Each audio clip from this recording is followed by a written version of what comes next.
Picture this. You're looking up at the scoreboard during literally the biggest match of your life, and staring right back at you is a terrifying number, 3-0. That was the seemingly impossible mountain Liverpool Football Club was facing at halftime of the 2005 Champions League final in Istanbul.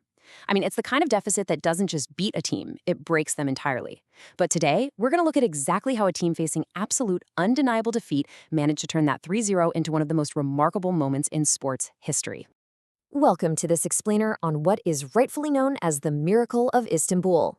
We're going to deconstruct this thrilling historical summary of Liverpool's incredible 2005 comeback. We'll be capturing the vivid narrative arc of how they actually pull this off.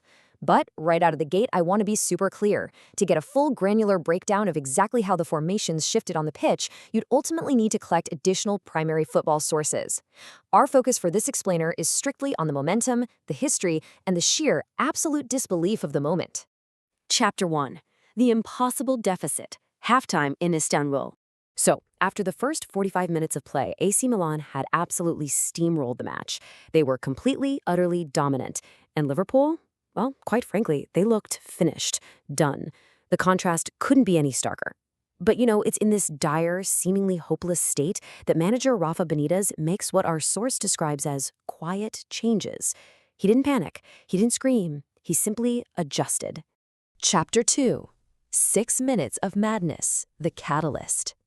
Okay, so here's where things get wild. At the 54th minute, Steven Gerrard heads one back. It's a glimmer of hope, right?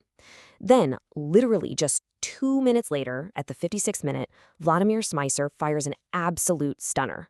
Suddenly, the impossible feels, well, slightly less impossible. And then, right at the 60th minute, Xabi Alonso scrambles in a rebound. That is 3 goals in exactly 6 minutes. They went from 3-0 down to a 3-3 tie just like that. The sheer velocity of Liverpool's resurgence in that tiny compressed window is simply unbelievable. Chapter 3. Belief outpaces tactics, the psychological shift. When Liverpool leveled that score in just 6 minutes, something shifted fundamentally in their mindset. The source puts it perfectly. Belief spread faster than tactics. Honestly, this is arguably the most powerful takeaway of this entire story. Liverpool suddenly played like they had absolutely nothing to lose. I mean, tactics are vital, of course they are. But in this specific window of history, the momentum of pure belief overrode everything else, and it carried them straight through the rest of the match. Chapter 4. Dudek's famous wobble. Penalty shootouts theater. So we get to the shootout, and Liverpool's goalkeeper Jerzy Dudek doesn't just rely on athletic saves. No, he engages in active, intentional psychological disruption. First, he deliberately turns the shootout into pure theater.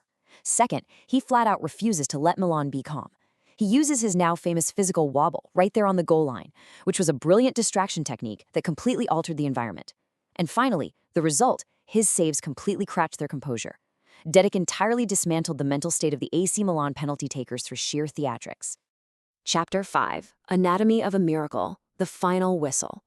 Because of Dudek's theatrics and those unforgettable 6 minutes of madness, Liverpool held on, and the Miracle of Istanbul was officially born.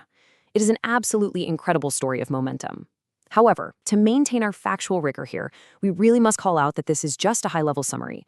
If you want to unpack the deeply granular soccer tactics of this match, you will definitely need to collect additional primary sources. We always want to be super clear about where this overview stops and where deeper study begins. Which leaves us with one final, incredibly resonant question. Looking at that 3-0 deficit, watching your team get completely steamrolled in the first half, would you have kept believing? It really challenges us to reflect on our own mindset when faced with a seemingly impossible deficit, whether that's on a football pitch or just in our own everyday lives.